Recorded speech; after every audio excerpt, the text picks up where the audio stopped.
Hello everybody and welcome to a new episode of Let's Play LoudySpeak with me, GT Pod. Today we are playing Dear Esther, an indie game that came out today as part of the Humble Indie Bundle, number 8, available now at humblebundle.com for the low price of whatever the hell you want to pay. It's a fantastic game. It's kind of not so much a game, more of an interactive story split up into those 4 chapters there. We're going to start with the first one, the Lighthouse. Dear Esther, the morning after I was washed ashore, salt in my ears, sand in my mouth, and the waves always at my ankles, I felt as though everything had conspired to this one last shipwreck.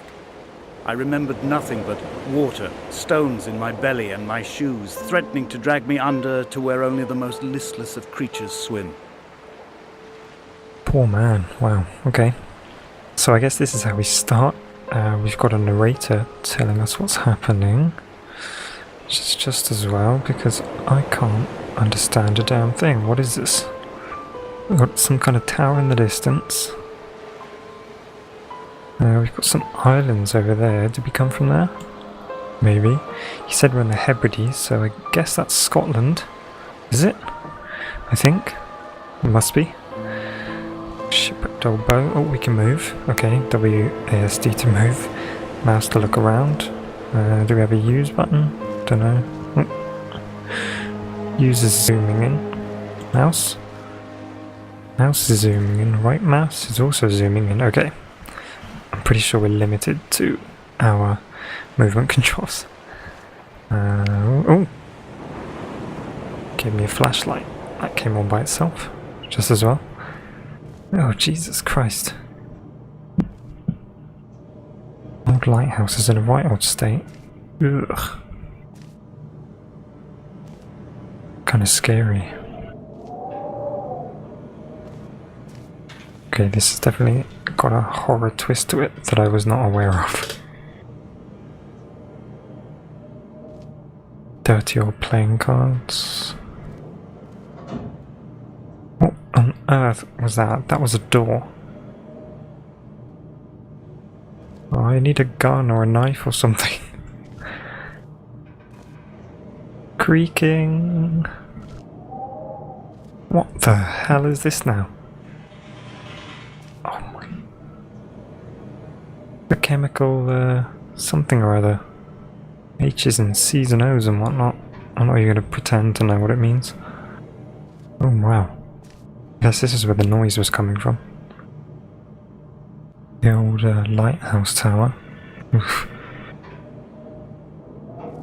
Man, this is creepy. Okay, let's get out of here. Let's get out of here. Back outside where it's nice and nice. Oh my... Oh, shit. Ew. Where did that come from? Oh, there he goes. This is a horror game, is it? Or a thriller at least. I should have read up about what it is I'm playing. What is all this stuff? This luminous paint premium plus longer lasting. I guess this is what the chemistry stuff was written in. So much of it. Why so much luminous paint in a lighthouse? Okay. We've got 2 options, up or down. Let's stick to the coast. I'm a coastal boy. Let's stick down here. Old narrator man's keeping quiet. Nothing to say about the lighthouse. I wonder when he chimes in. What makes him speak up? It's quite relaxing. Pretty game. I feel like talking ruins it almost. It's so calming. Onto the beach.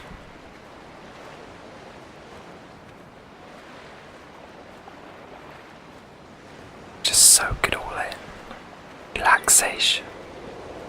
Nice and relaxing.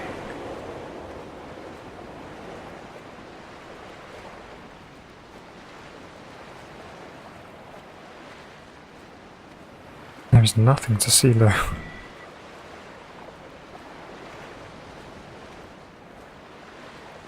Little cave over there. upstairs. Oh, music. There was once talk of a wind farm out here, away from the rage and the intolerance of the masses. The sea, they said, is too rough for the turbines to stand. They clearly never came here to experience the becalming for themselves. Personally, I would have supported it. Turbines would be a fitting contemporary refuge for a hermit. The revolution and the permanence. Oh, very deep. We've got a philosophical thinker over here, this crazed hermit. Oh my god, what is this? What on earth is this? Pattern in the sand. Oof. Who drew it? Why? What's it pointing to? Are questions that I hope we're going to have answered. Nothing here. Nothing up there either. Right, let's just carry on. The narrator man's not giving us much direction, is he? Just telling his story.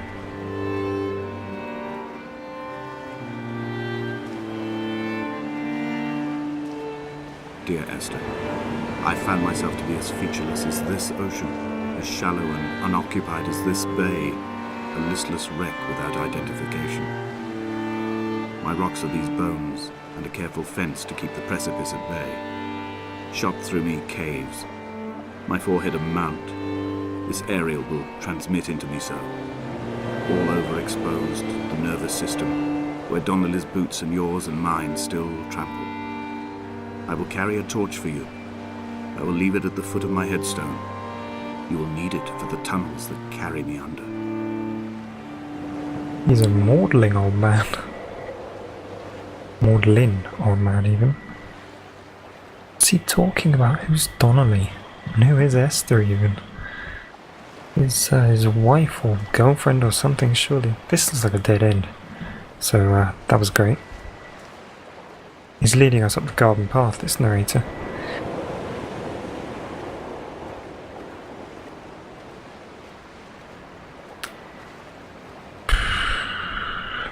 Didn't explain this, so thanks for that.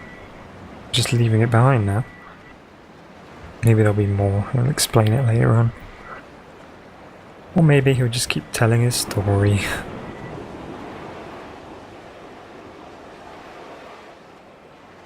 What, geographically speaking, made this gap here?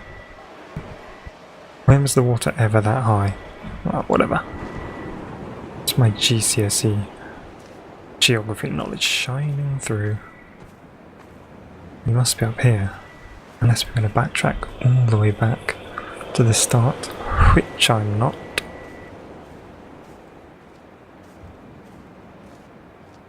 Is this, no. I thought this might go up to the tower, but still a way away from there yet. There's the old lighthouse. There's a tower in the distance. It's miles away, never mind. It's probably just scenery.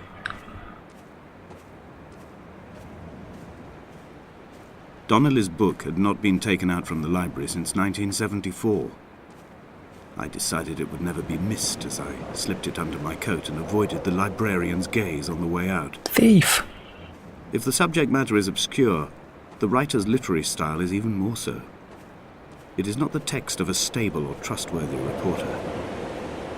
Perhaps it is fitting that my only companion in these last days should be a stolen book written by a dying man. Wow. He's just trying to depress us. When someone had died or was dying, or was so ill they gave up what little hope they could sacrifice, they cut parallel lines into the cliff, exposing the white chalk beneath.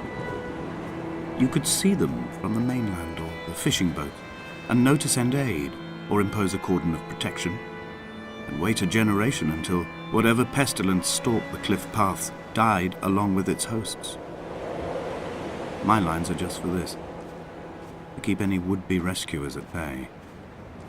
The infection is not simply of the flesh. What on earth is he talking about now? Infection? Flesh? Mind as well? Is he a zombie? A weird zombie? Are there zombies? Is this a zombie horror? Oh, I just wandered into a zombie horror. I don't generally like zombie horrors. Doesn't seem like it though. There's not a shred of a sign of life I quote directly. anywhere. A motley lot with little to recommend them. I have now spent 3 days in their company. That is, I fear, enough for any man not born amongst them. Despite their tedious inclination to quote scripture, they seem to me the most godforsaken of all the inhabitants of the Outer Isles. Indeed, in this case, the very gravity of that term, forsaken by God, seems to find its very apex. It appears to me that Donnelly, too, found those who wander this shoreline to be adrift from any chance of redemption. Did he include himself in that, I wonder?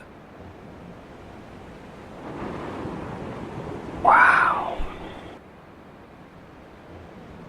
Wow, okay. We seem to have a little bit of a Stonehenge down there, which is great. Up in the Hebrides. Nice little Scottish Stonehenge. I'm just following this path. I assume it's the only path. They seem to split up a bit, but it's all converging here. Not for the first time.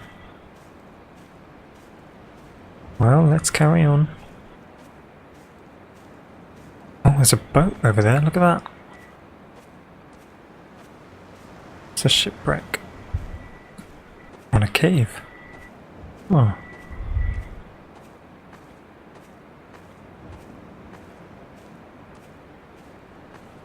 Which one are we going to? Dear Esther, I met Paul. I made my own little pilgrimage. My Damascus, a small semi-detached on the outskirts of Wolverhampton. We drank coffee in his kitchen and tried to connect to one another. Although he knew I hadn't come in search of an apology, reason or retribution, he still spiraled in panic, thrown high and lucid by his own dented bonnet. Responsibility had made him old. Like us, he'd already passed beyond any conceivable boundary of life. Who's Paul now? Paul, Damascus, pilgrimage, Wolverhampton. Story's getting complicated. We can go over there, but I'm guessing that's a path that came from us. I would leave you presents outside your retreat, in this interim space between cliff and beach. I would leave you loaves and fishes. The fish stocks have been depleted, and I've run out of bread.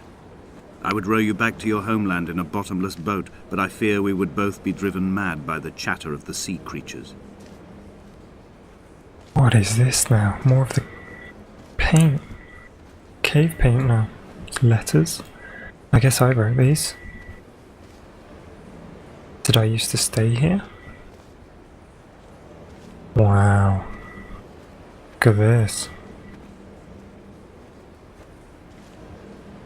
Ew. Oh, some fish. Oh, look at that bread. Ugh.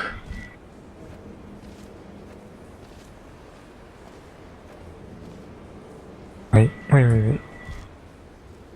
This is just loop back round. Oh my. He's done it again. He's just led us in a circle. He's just telling his story. He doesn't give a hoot about where we're going. Okay? Oh, that music.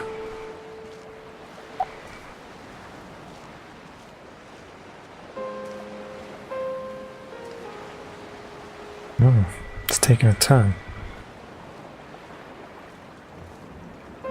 It's gone all kind of creepy, romantic, lonely, sad, but...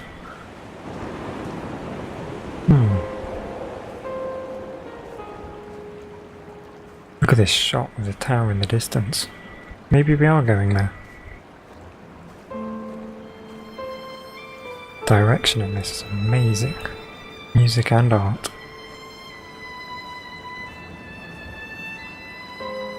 I dreamt I stood in the center of the sun, and the solar radiation cooked my heart from the inside. My teeth will curl, and my fingernails fall off into my pockets like loose change. Ew. If I could stomach, I'd eat, but all I seem capable of is salt water. Were the livestock still here, I could turn feral and gorge. I'm as emaciated as a body on a slab, opened up for a premature source of death.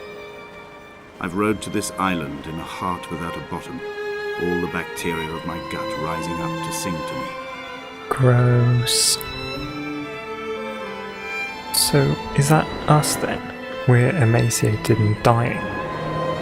Doing pretty well for someone who hasn't eaten in so long, apparently. Oh my god, what is this? A Bible and units in chemistry. A Bible and a chemistry book.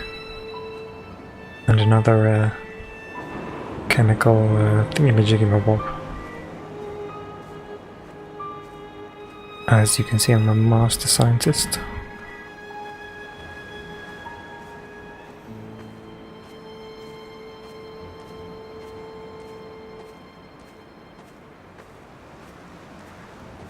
Okay, the music going quiet is even scarier than it taking turns into minor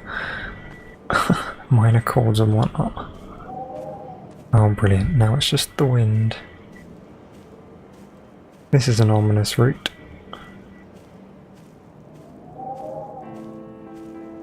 Oh my god. Oh, Jesus. I don't think we can come back from here. Well, off we go.